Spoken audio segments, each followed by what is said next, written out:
Hey, hey. Really the only thing that gon' be normal is distribution. Normal folks gon' infuse some. Optimize your lineups and you feed the rest, you mute them. Turning it up, these numbers are loud. Peeping this game from a nimbus is wild. Making it rain. While I embrace all this risk, I'm insane. Talking about that best bill, I'm the best rest till into the next world. Guess I got next still. Best bill, I'm the best rest till into the next world. Guess I got next still.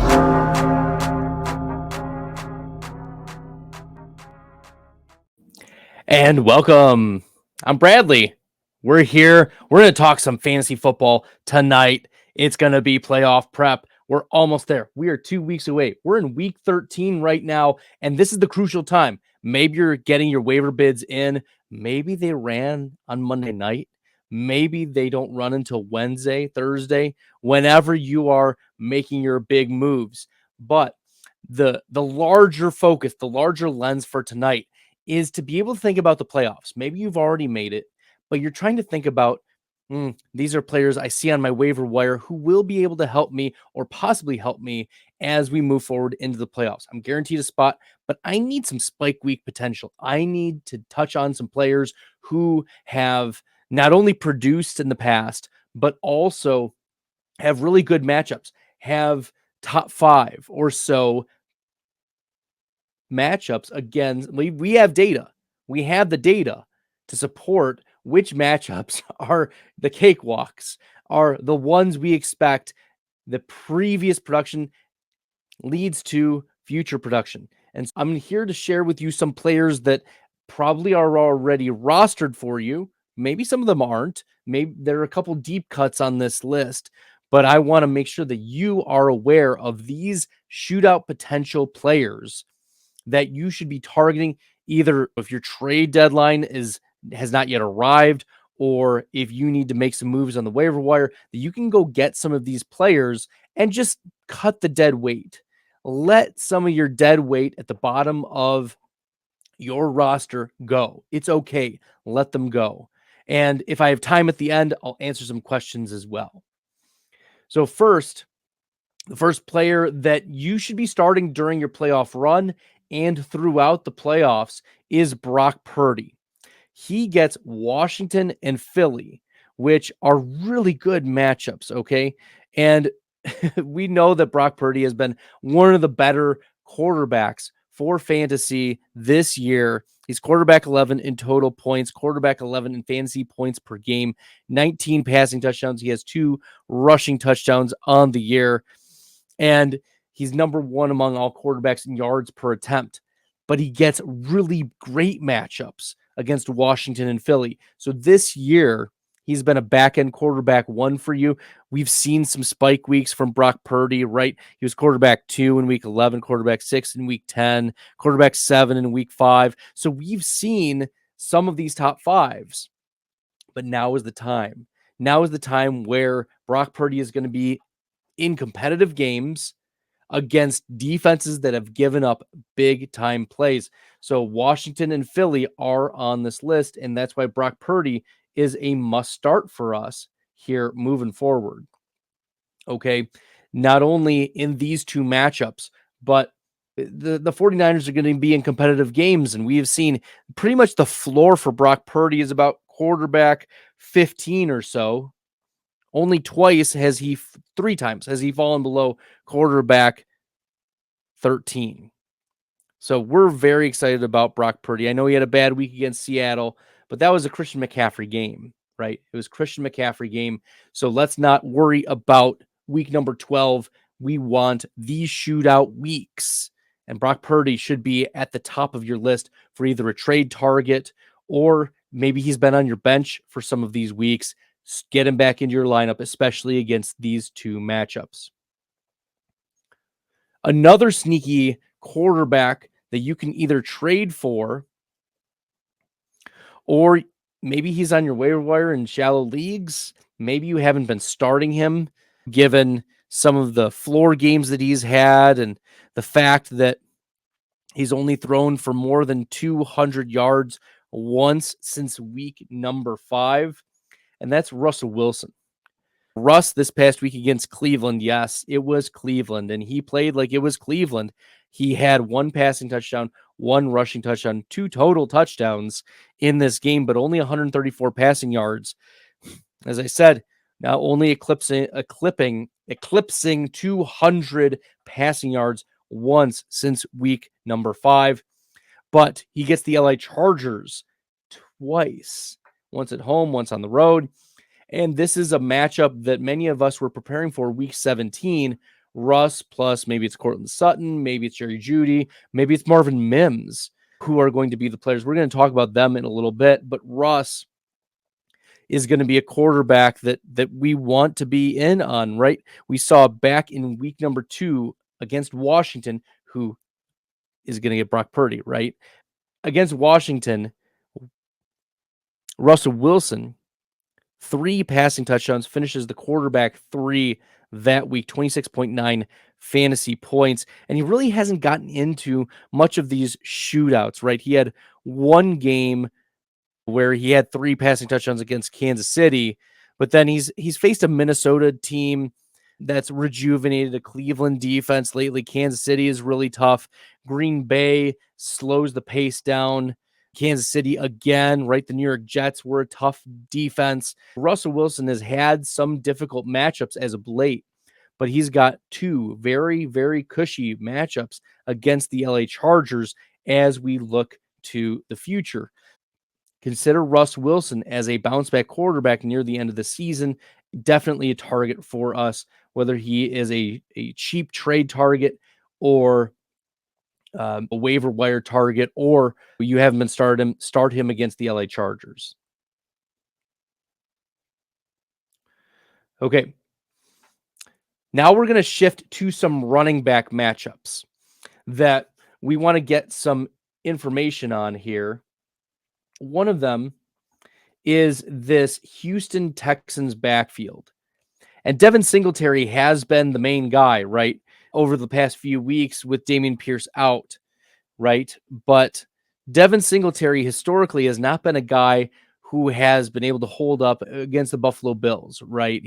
With the Buffalo Bills, he was not a player that showed up and showed out from a rushing or a receiving perspective, but a player that would have some big plays here and there. And now he's been leaned upon pretty heavily in Houston.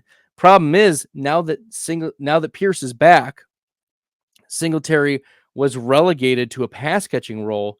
He had 6 receptions in this week 12 game against the Jacksonville Jaguars, where the Houston Texans and Jaguars were they were going back and forth, right?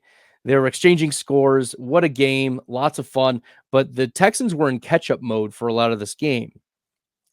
Only 6 carries for Devin Singletary in this first game back where Pierce was returning from injury. So I don't think that Devin Singletary is going to be the answer for us necessarily, but perhaps it is on the cheap Dameon Pierce, because Pierce has struggled, frankly, this year with efficiency, and he only has 1 touchdown on the year, only 1 game exceeding 100 total yards, and has been a running back 20 or better only twice on the season.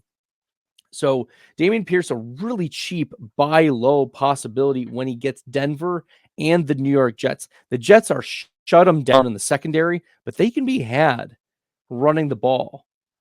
Okay. So yes, we need to be like, if you're thinking about who should I pick up, like in the deep scraping off the waiver wire, Dameon Pierce may have been dropped. Devin Singletary may have been dropped. But these are players who have really positive matchups, and especially Pierce, who at the beginning of the season had 15, 14, 24, and 20 carries in 4 consecutive games. So it's good volume. Even if he didn't have the efficiency at the beginning of the season, if he shows that he's healthy and the Houston Texans are in some games with CJ Stroud getting the ball down the field and getting the Texans into goal line and goal to go opportunities, Dameon Pierce, a really cheap option that a lot of people have forgotten about. Okay. What about this next player? It's Austin Eckler. and Eckler gets Denver twice. It's pretty simple.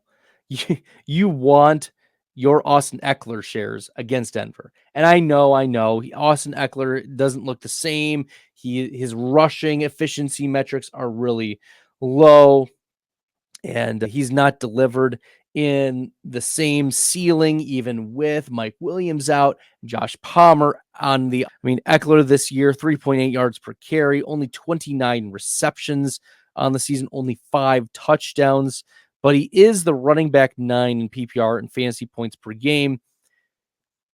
Look, I know. He struggled in week 11 and week 12. He combined 16.4 fantasy points. But in the 3 weeks before that, against Chicago, the Jets, and the Detroit Lions, at least 21 fantasy points in those games.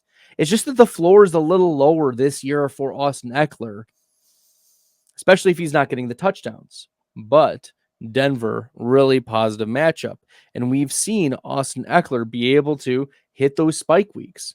So we have a spike week candidate who has positive matchups near the end of the season, especially week 17 matchup against Denver.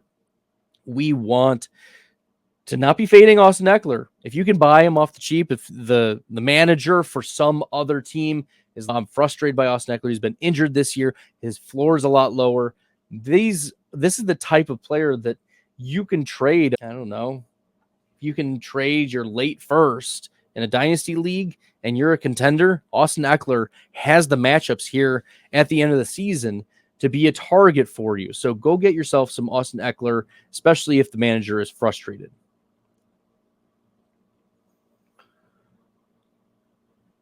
Let's flip to Najee Harris and Jaylen Warren.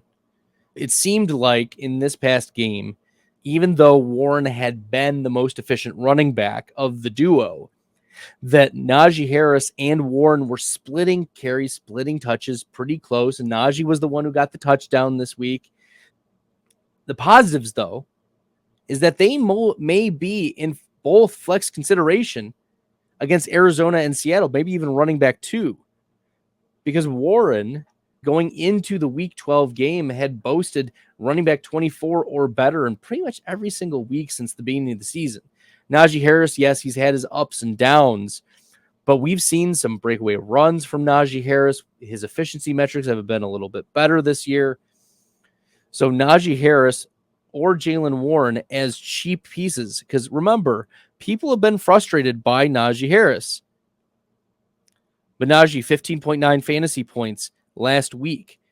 3 weeks ago, 18.6. 4 weeks ago, 15.6. 6 weeks ago, 15.8. So Najee Harris still getting 12 to 15 fantasy points pretty much, and then maybe a spike week. We're looking at a ceiling of top 10, top 12, but in these positive matchups, even if he's splitting touches, even if he's splitting carries and receptions out of the backfield with Jaylen Warren, both he and Warren are very interesting pickups.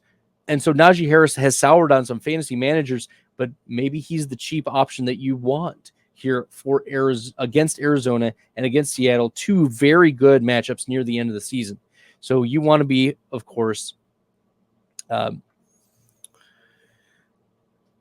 targeting Najee Harris and Jaylen Warren as we get into the fantasy playoffs.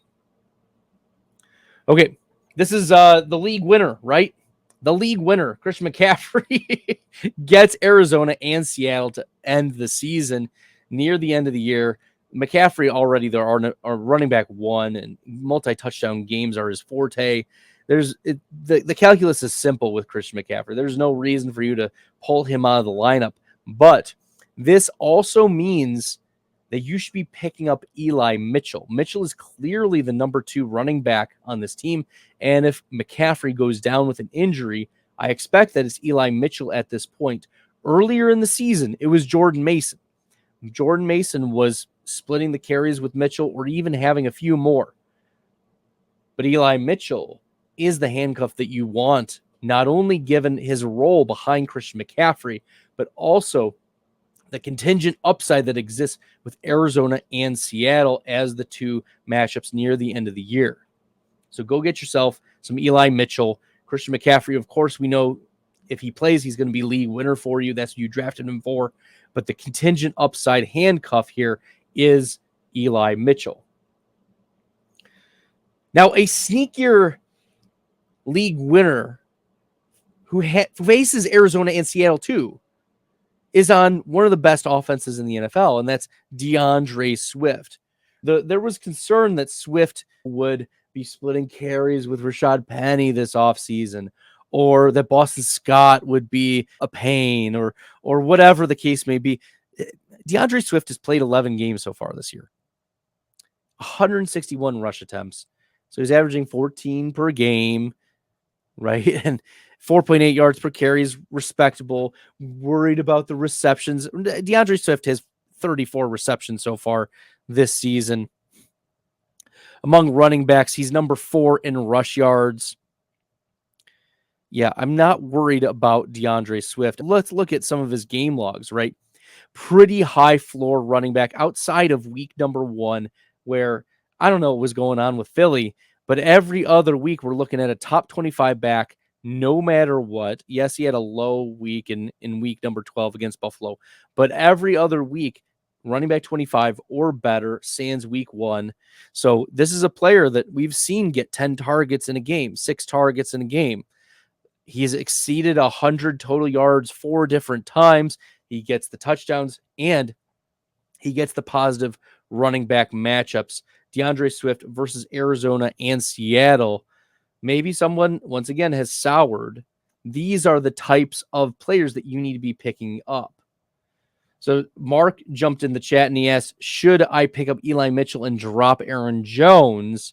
So I looked at some of the other shootout matchups, and Aaron Jones and A.J. Dillon do get the Panthers, okay, as one of their shootouts. They're not a multi-shootout team, but Aaron Jones has a positive matchup in one of these playoff weeks. I wouldn't necessarily drop him at this point. He still has running back 2 upside on his own standalone value, whereas Eli Mitchell only has the contingent value, and we do have questions of maybe in a couple weeks it is going to be Jordan Mason. But for right now, it's Eli Mitchell. I would still hold on to Aaron Jones. Okay, let's keep her rolling here. We're doing pretty well with this. Throw some comments in the chat. I'm going to do my best to answer questions once I go through this show. Wide receiver, Deebo Samuel and Brandon Ayuk. If Brock Purdy is on this list, so are his top 2 wide receivers, Deebo and Brandon Ayuk. Philly and Washington give up some of the most fantasy points to the wide receiver position, and they give up some of the most fantasy points to the quarterback position. So this is where stacking comes into play. If you are thinking about making any shifts, or you want to make a 1-to-1 trade, and you're thinking, okay, I like Puka Nacua, or I like Cooper Kupp, and maybe someone else does too, but I have Brock Purdy. Why don't I try to make a swap here for Deebo Samuel and or Brandon Ayuk? So see if you can do things like that, where players are pretty even in their own value or pretty close to them, and allow this to be the tiebreaker where you can go for the stacks. Because frankly, that was one of the reasons I won one of my games last week. I had drafted a stack of Jalen Hurts and A.J. Brown, and I had at one point in that matchup a 1% chance of winning, and then A.J. Brown and Jalen Hurts brought me back from the dead. But that's the idea, is that the correlation between pass catcher and quarterback, you want pieces of those games. You want the Deebo Samuels, the Brandon Ayuks, and the Brock Purdys in these matchups as you are going into, you're betting on a consolidation. It's a more consolidated bet. Go after your Deebo Samuels and Brandon Ayuks. I'd recommend finding a lateral trade if you have Brock Purdy to acquire Deebo or Brandon Ayuk if your trade deadline has not yet passed. Speaking of which, Puka Nacua and Cooper Kupp have positive matchups against Washington and then the New York Giants. Now, one of the reasons Matthew Stafford was not on this list twice Stafford does get Washington, and we just saw Stafford have a big game against Arizona, right? But Stafford before this game had not played particularly well from a fantasy perspective. He had not been a top 12 quarterback any week before week number 12 against Arizona. But now Stafford gets Washington and the New York Giants. The Giants tend to give up a lot of fantasy points to the wide receiver, but not as many to the quarterback. So Cooper Kupp, Puka Nacua, they are targets for us. If you need a really cheap, deep cut, I guess Matthew Stafford.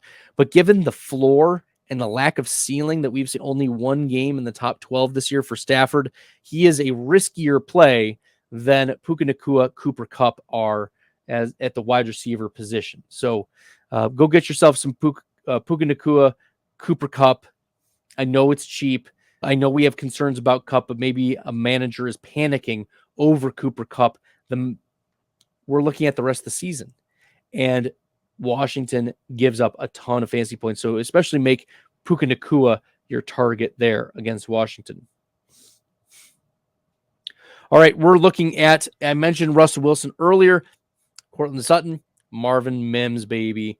Marvin Mims has been a baller, okay? And he's tapered off as we have gone on with the year because Sean Payton, for some reason, was not getting him a ton of targets. But we've seen the dynamic play, and all it takes is one switch of the playbook, and then we're looking gold. Look, against Buffalo, 28 routes. Against Minnesota, 25 routes. And 3 targets, 2 receptions, 24 yards. Against Cleveland, that's not going to get it done. We haven't seen Marvin Mims get into double-digit fantasy points since week number 3.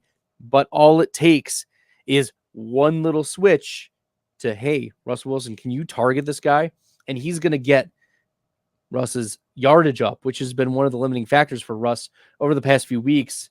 So we'll see if Marvin Mims can unlock Russell Wilson's ceiling and in turn make this a very interesting matchup against the LA Chargers, who the Denver Broncos face twice. So if you need someone that is pretty consistent, wide receiver 2, Cortland Sutton has been getting in the end zone very consistently. This is what we had hoped would have happened last year, as why Cortland Sutton would have paid off last year in the 3rd round. I was one of the biggest busts last year. This is what I was hoping he would do, but unfortunately not the case last year. This year, however, Sutton has been very good.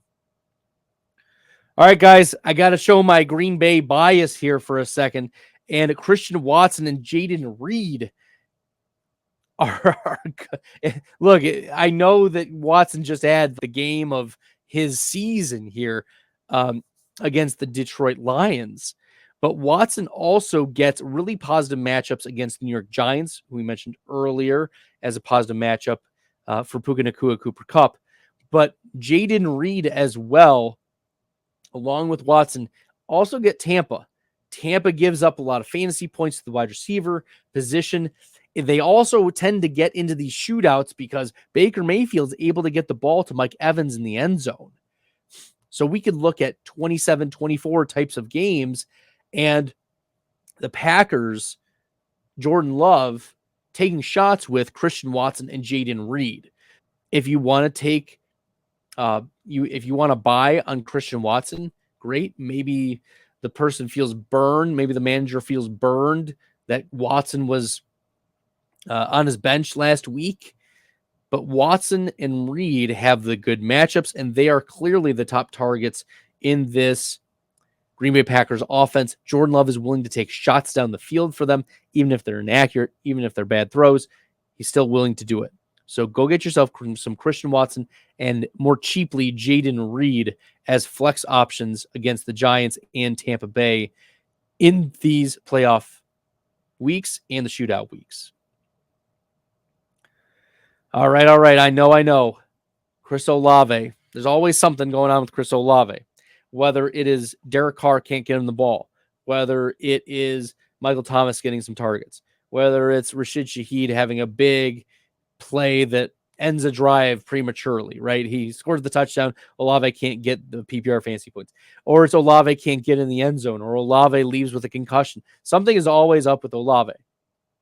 But now we get two really nice matchups, the New York Giants and the Tampa Bay Buccaneers near the end of the season for Chris Olave, the interdivisional matchup against Tampa, and then the New York Giants, who give up a lot of fantasy points to wide receivers.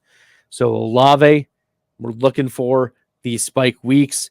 As I said, we've been a little disappointed with Olave because we haven't gotten the touchdowns. We saw the offense come to life with Jameis Winston behind center, but Derek Carr is back there now after he's recovered from all the various injuries that he's dealt with this year. So hopefully Olave, he's wide receiver 19 in fantasy points and 18 fantasy points per game. He has let down his draft capital, but not as badly, given that 2 of his last 3 weeks, he's been a top 10 wide receiver. And then last week, 18.4 fantasy points, 7 for 114. That was a season high in receiving yards despite leaving the game early. So Olave is poised to have these shootout weeks. Hopefully you drafted him in your best ball leagues for those week 17. He probably isn't going to have a super high advance rate, but Olave is a player that has the shootout potential. He's the wide receiver of 1, and Shaheed is currently dealing with an injury. Michael Thomas is on IR. Juwan Johnson has been dealing with injuries. Taysom Hill has been scoring some fantasy points, but he's been inconsistent. So Chris Olave is this play against the Giants and the Tampa Bay Buccaneers. Now you're probably thinking to yourself, Bradley, I need some cuts at tight end. I need to know who should I stream as we get closer to you. You punted tight end. You're like, Bradley, I didn't care about tight end. Who are possible spike week candidates that are deep cuts that we could take chances on? The first is Gerald Everett, right? Gerald Everett scored the touchdown this past week, and Donald Parham hasn't been able to push him aside, right? There's no other. Stone Smart only got work because Gerald Everett was out a couple weeks ago. But we've seen Gerald Everett have 10, 11, and 14 fantasy points in 3 of the last 5 games. He's also gotten some targets at the beginning of the season, bunch of red zone targets. So this is a guy that he gets Denver twice, and Denver's been very susceptible to the tight end position. So let's look at Gerald Everett, especially because Mike Williams and Josh Palmer are out. We'll see how long Palmer's injury is going to last, but Gerald Everett is an interesting eyebrow raise if Palmer is out moving forward. This is also an interesting one. Hunter Henry started very hot at the beginning of the season. He was like tight end 2 or 3 through the first couple weeks. Remember Hunter Henry, the tight end 1 and tight end 2 the first 2 weeks. And he's cooled off a little bit. Only one time since those first 2 weeks has Hunter Henry gone over 10 fantasy points. He did that week 9 against Washington, but he gets positive matchups against Denver and the LA Chargers. So start up your Hunter Henrys. This is it. Like Kendrick Bourne is on the IR. Devontae Parker's been in and out of the lineup with injuries. Demario Douglas is the only wide receiver of note that will make any fantasy difference for us in New England. So Hunter Henry, always a touchdown upside, right? He has 3 on the season. And we've seen 1, 2, 3, 4, 5, 6 times this year so far where Hunter Henry has at least 5 targets. So he is an important part of this Patriots offense, even though the Patriots overall are not very good. But Henry gets positive matchups. Consider streaming him when he faces Denver and the LA Chargers. Another one of my late tight end picks from this past year is Tyler Conklin. And he's hopefully going to pay off for us streaming him against Houston and Atlanta here in the fantasy playoffs or leading up to the playoffs. Conklin is probably the second receiver behind Garrett Wilson. And so with Conklin getting the targets, getting the occasional touchdown, right? We've seen Conklin be pretty involved in this Jets offense, and Boyle just trying to find something to do, make it happen. I don't know. I don't know what Salah's thinking with putting Boyle there. Can we just take an aside for a second? Like, I know Zach Wilson is bad, but so is Boyle.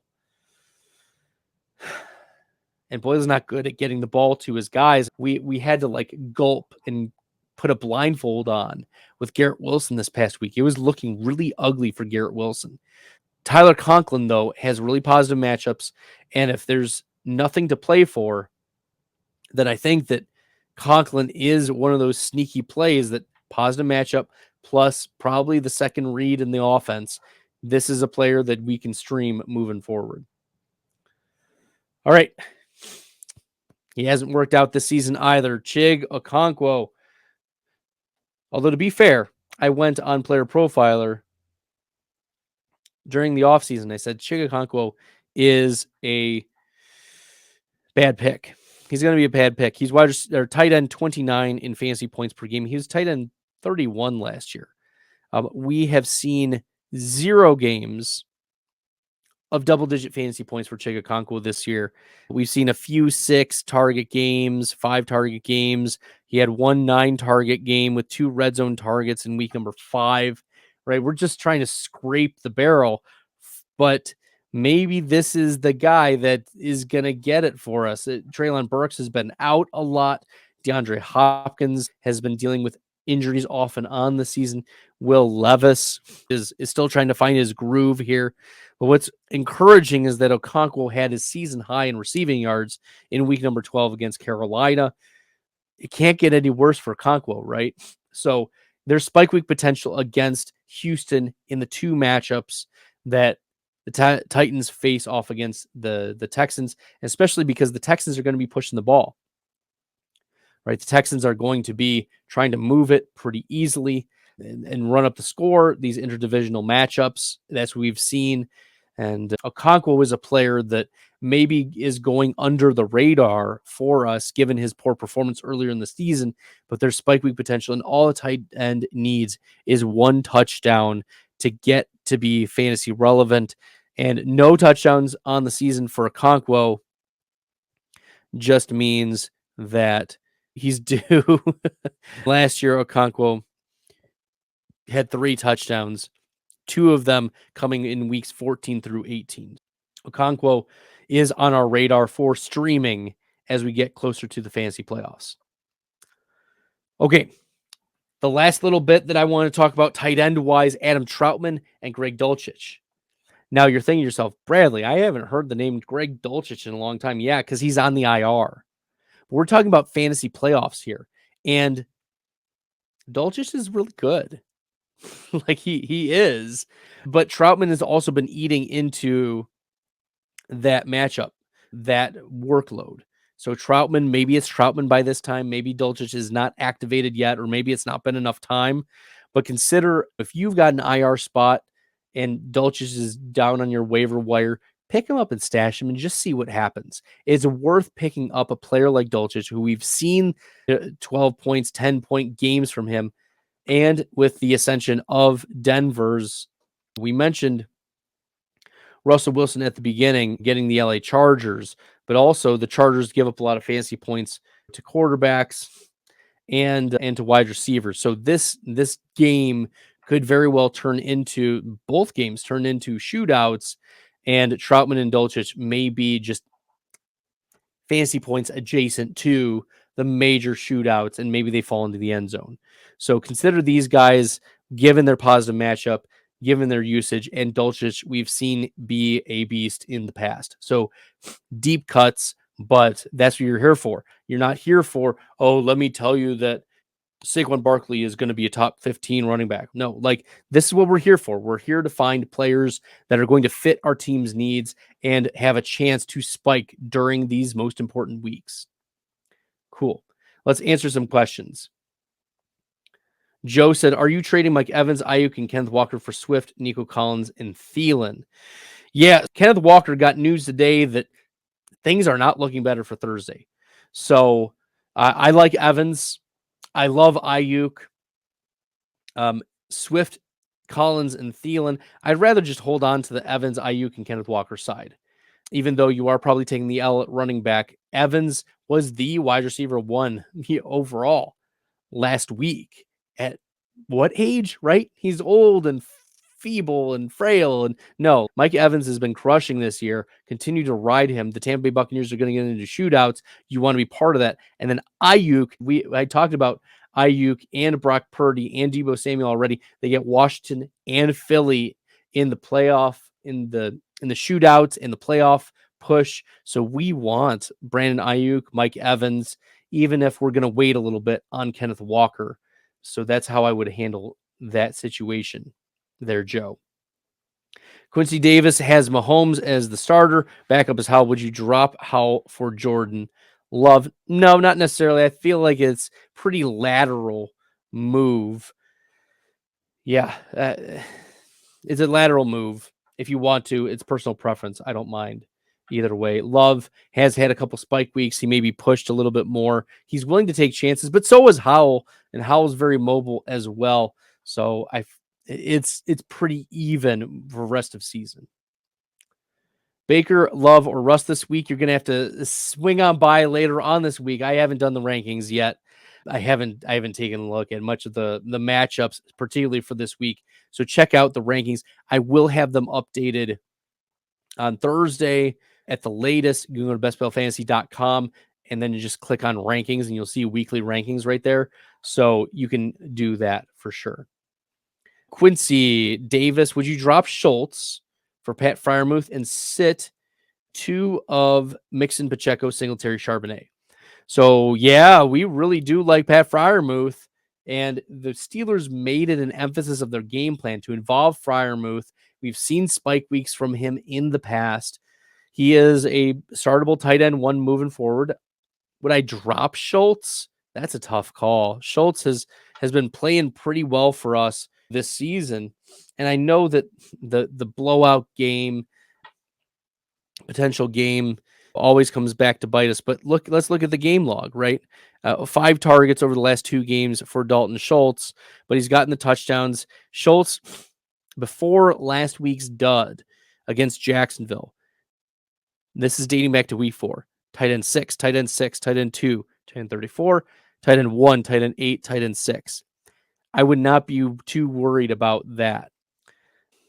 Yeah, looking at the rest of this, I need to sit 2. We're sitting Mixon for sure. And we're sitting Singletary. Pacheco and Charbonnet are 2 starters, assuming that Kenneth Walker is out, which it looks like he's trending to be out for week number 13. Okay, should I drop Zach Charbonnet for Eli Mitchell? The answer is no. You're going to need Zach Charbonnet this week for week 13. Okay, George Playo, 1, need a defense out of these: the Chiefs, the Bucks, the Jaguars, and the Jets. Yeah, the Chiefs are going to always be a pretty tough defense. So I would go with the Chiefs there. They've got a lot to play for too. Vito, JT was my guy, and with him out, my starters are Brees and Kyron. That's not terrible. With Spears and Charbs backups, Titans McBride week 14 with Taysom as backup. So waiver, should I go Najee and then Muth? Yeah, I think that's the right priority there. You should be okay with McBride, and if you don't get Freiermuth, I think Taysom Hill will be okay for you. He usually doesn't let you down. He'll get you a couple points here and there, but we know the spike week boom potential for Taysom Hill, and that's why I'm okay with it. I'd rather prioritize Najee, especially given the fragility of the running back position we just saw JT go down. So you do want to have a flex appeal type of running back Najee Harris available. Dynamic Jarvis, I want to get rid of Puka, HN, and Kirk. Why? Puka's got a smash schedule. HN also is looking really nice. He only has 1 spike week boom potential game, but that's against the Jets later on. And yeah, we want this guy who's leading all running backs in yards per rush on the season. Like, HN is really good. Christian Kirk as well. Like, all of the, I don't understand why you'd want to get rid of these types of players. Delicious. My quarterback is Howell, but a tough playoff schedule. Should I grab Love for week 16, 17? Yeah, I think that would be good. Yeah, Howell gets Washington. Washington gets San Francisco in that week 17 matchup, and that could get pretty dicey. So, yeah, we do want we'd rather have Love for those matchups. Adam Stoddard got offered Mahomes, CD, Swift, Puka for Keenan, Dell, and Kyron. I mean, depends on who your quarterback is. Trevor Lawrence. Man, he wants you to give up Swift, Mahomes, Puka, CD. No. Don't do that. Don't do that. Sorry. No. Okay. Did you drop Pop Douglas for Christian Watson? The answer is yes. The answer is yes, because the best case scenario, this is best case scenario for Pop Douglas, is he goes 7 for 70 and a touchdown. Are we happy with ceiling 20 points in PPR? If the answer is yes, okay, fine. But Christian Watson's ceiling is so much higher. He got hyper targeted in the game against the Detroit Lions. We saw him make some big plays. He almost had another big play that could have resulted in the touchdown. Christian Watson is such a higher ceiling player, and the floor for Pop Douglas is it's scarier because the offense is much worse. Now, Christian Watson, you're going to have your zeros as well. Like every wide receiver, this is the dirty little secret. Like the best wide receivers in the NFL get 12 and a half fantasy points and half PPR 50% of the time. Like that's just the dirty little secret. Maybe the best of them, the best of the top 5 get into the 60%. But what you have to realize is like bust games happen for these wide receivers, and it's okay. That's why you need to be chasing ceiling for them. Christian Watson, just a massive ceiling. So go after Christian Watson for sure. After losing Andrews, I grabbed Freiermuth. Beautiful. Likely. Okay. And Goddard. Good. Who of Likely and Goddard should I drop to grab the Jets D for weeks 16 and 17? Man, here's the thing is I get that the Jets get Cleveland in week 17, and that's going to be probably DTR. Maybe it's PJ Walker. Maybe it's Joe Flacco by that point. But wouldn't that be interesting? A Joe Flacco revenge game. But at any rate, probably drop Likely. Yeah, probably drop Likely because Freiermuth should be fine moving forward. And then Goddard can also offer you top 10, top 12 possibility. Okay, that's how I would approach this situation, Jelly of the Month. Would you trade Jamar, Khalil Herbert for Justin Jefferson?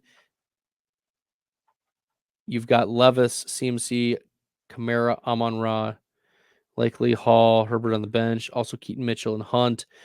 I would be okay with that. Keaton Mitchell has been improving in opportunity share, in snap share. We've seen that he's a dynamic player. I don't mind that. Trying to upgrade to Justin Jefferson. I think that Dobbs is better than Browning for right now from what we've seen. So let's go with Justin Jefferson. I also anticipate T. Higgins will be back soon. Should I drop Kareem Hunt for Rico Dowdle? No.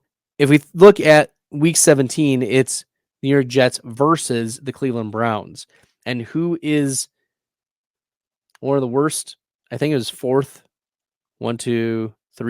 worst against running backs. Yeah, it's the New York Jets. So Kareem Hunt could be available for us. He could also be a handcuff. Maybe by this time, Jerome Ford is dealing with an injury and Kareem Hunt needs to step in and just handle week 17 duties. So be it. Kareem Hunt may be the answer for us. So give me Kareem Hunt. Rico Dowdle, I get it. Tony Pollard also has a positive matchup in these upcoming games against Seattle, right? He's going to crush this week. But if we're talking about week 17, give me Kareem Hunt. If you just want, I just need someone rest of season. Rico Dowdle, I think, fits that a little bit better because we've seen Dowdle handle touches and the Dallas offense is really dynamic.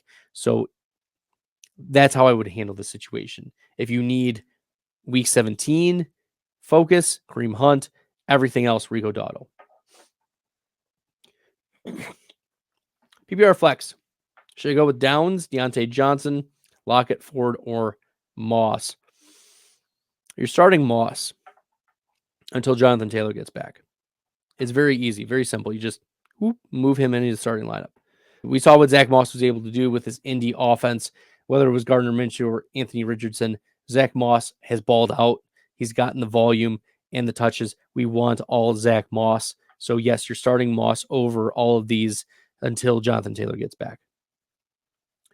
Need a flex, Charbonnet or Kyron Williams? We're going to go with Kyron Williams. Yeah. If T. Higgins plays this week, do I start him over Garrett Wilson? We're still going to go with Garrett Wilson. He's the number one target earner. He is the alpha. He's going to get all of the targets. Higgins still has Jamar Chase, right? Even with both quarterback downgrades, we're going to go with Garrett Wilson. Obviously, yeah, their overlap is similar-ish, but I think the upside there is for Alex. You should go with Garrett Wilson. Trade Barkley for Swift. Should we do that? Yeah, if you can get DeAndre Swift, given his shootout potential.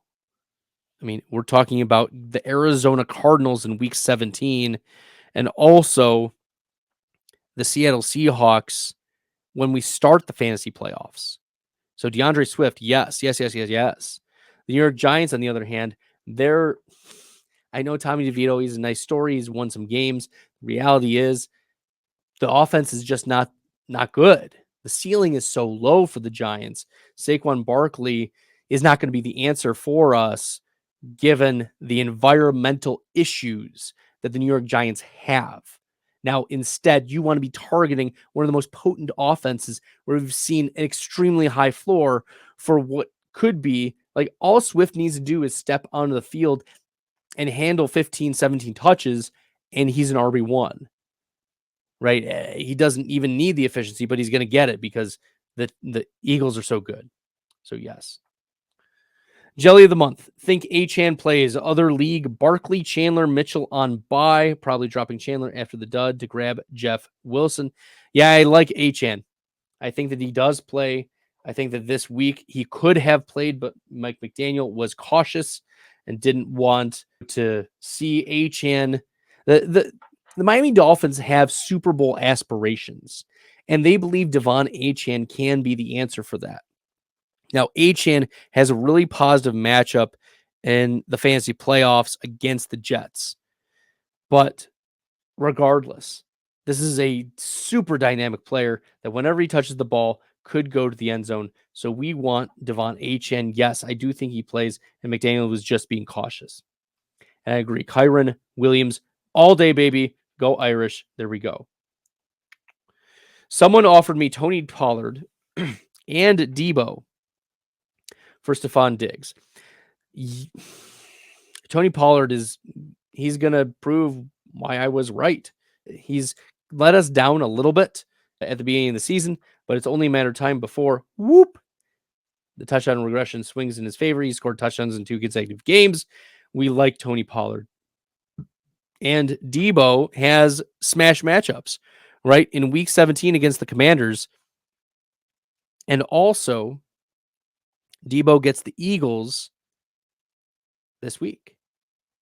So, yes, we want this. We want all of the Debo, Tony Pollard. And I know Stephon Diggs, he'll get his for sure.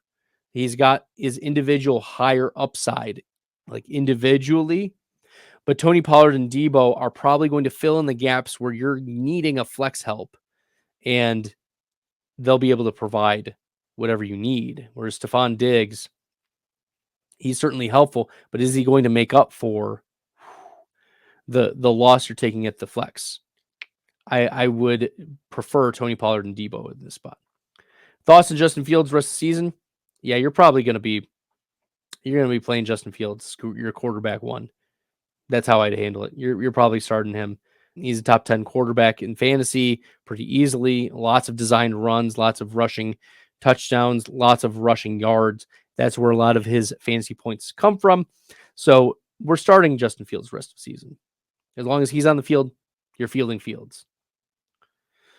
Yeah.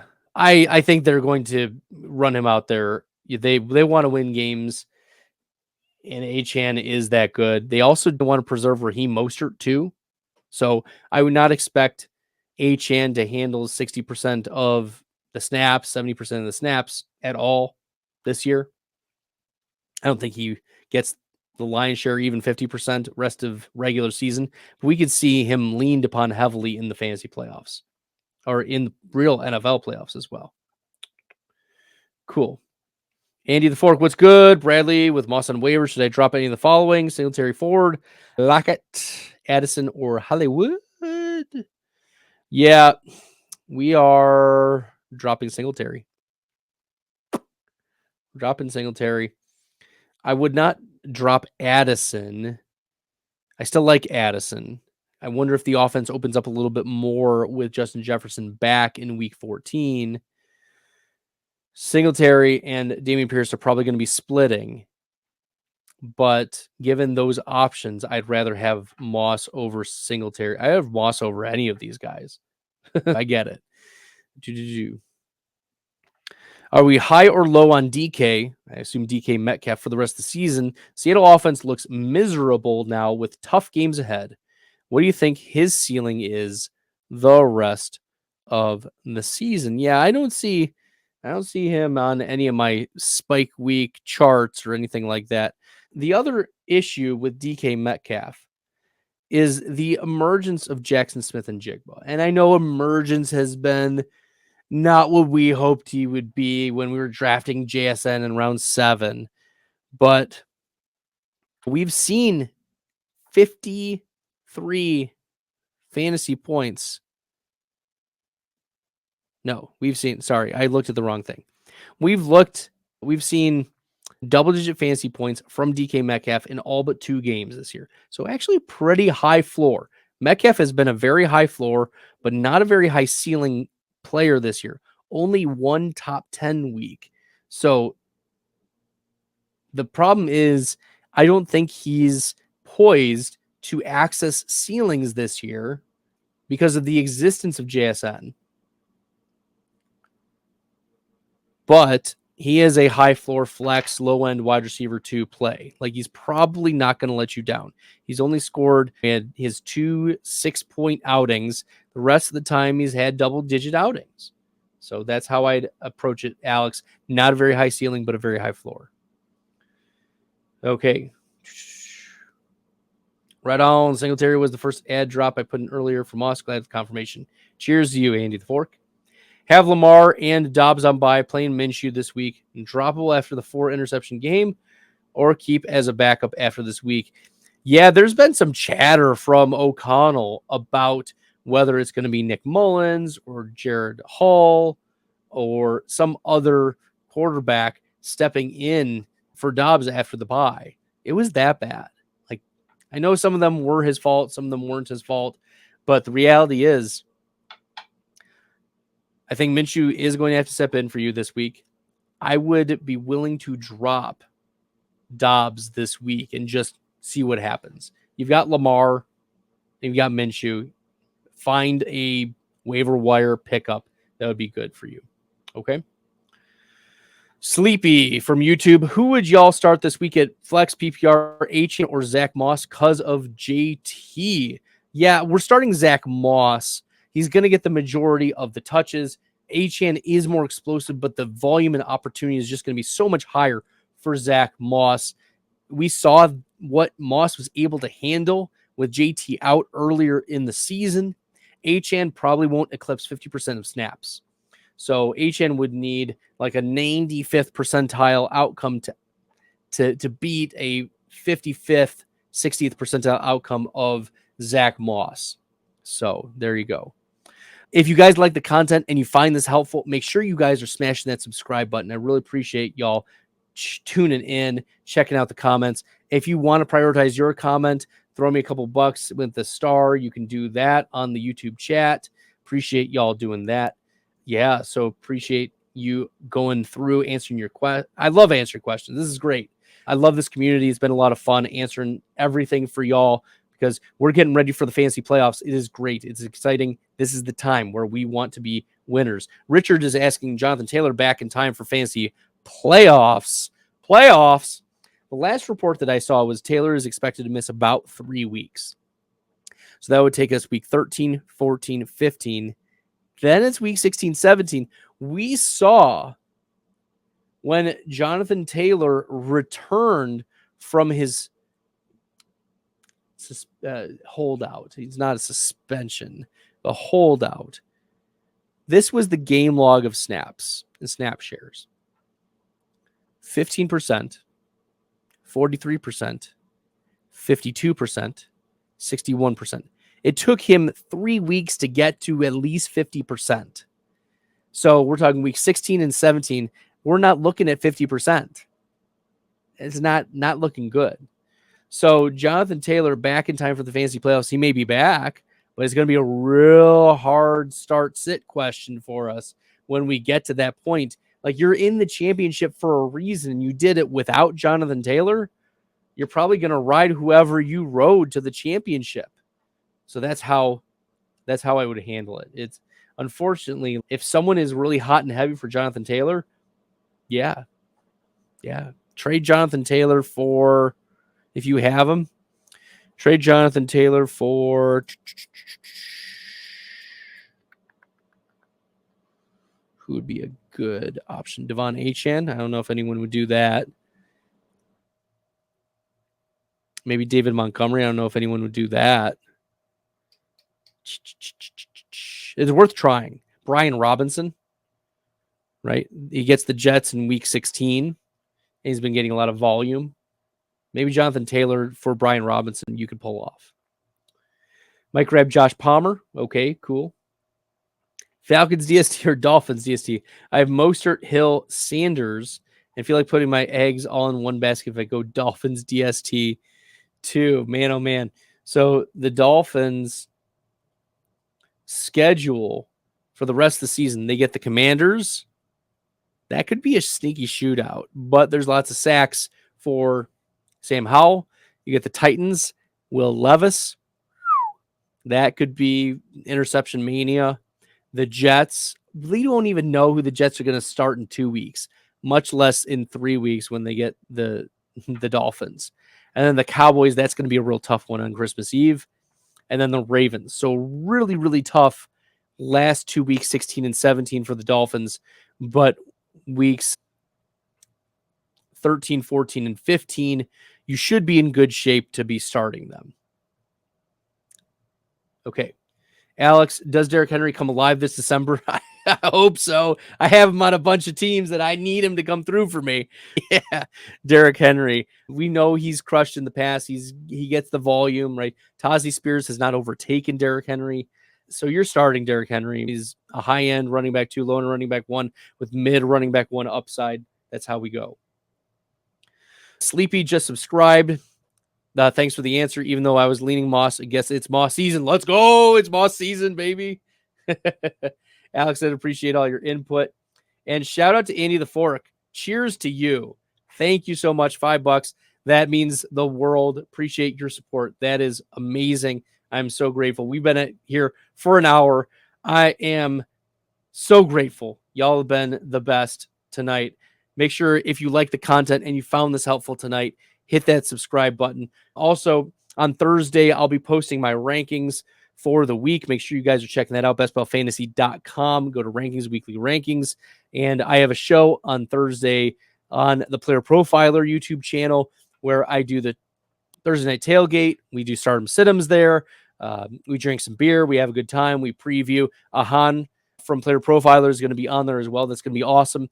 And then on Saturday on the Player Profiler channel as well, I'm going to be on the Dominator, one of my favorite shows with Billy Muzio. That's going to be a lot of fun. And then also on Saturday, Jacob Fabian is going to be coming back. So that's going to be a lot of fun. Jake is going to be back here on the Best Bell show. And I'm excited for y'all for the rest of the season. Okay. Ooh, looks like we got a lot of last minute questions. Recon, XBXB, 5 and 7. Fields, Stafford, Kamara, Jones, Mixon, Jettas, Puka, Nico, DJ. I'm 7th place. I can still trade, but yeah, you got to trade Jefferson. I'm sorry. You got to trade Jefferson. You got to trade Jefferson. You got to trade Jefferson. You're not going to get much for Mixon in the trade market. Maybe there's some beleaguered Cincinnati Bengal truther, but the reality is Mixon, he's toast. He's done. He's out. He is not even getting the volume with this Jake Browning offense. So you can't be happy at all with Mixon only getting 10 carries. Like, this is not even that. This is not good. So if you can, man, yikes. Yeah, Waller's probably not going to come back. These are a lot of pieces like Pitts, and likely they've just let you down the season. So unfortunately, yeah, I think that there's probably going to be some better pickups on the waiver wire for your tight end position.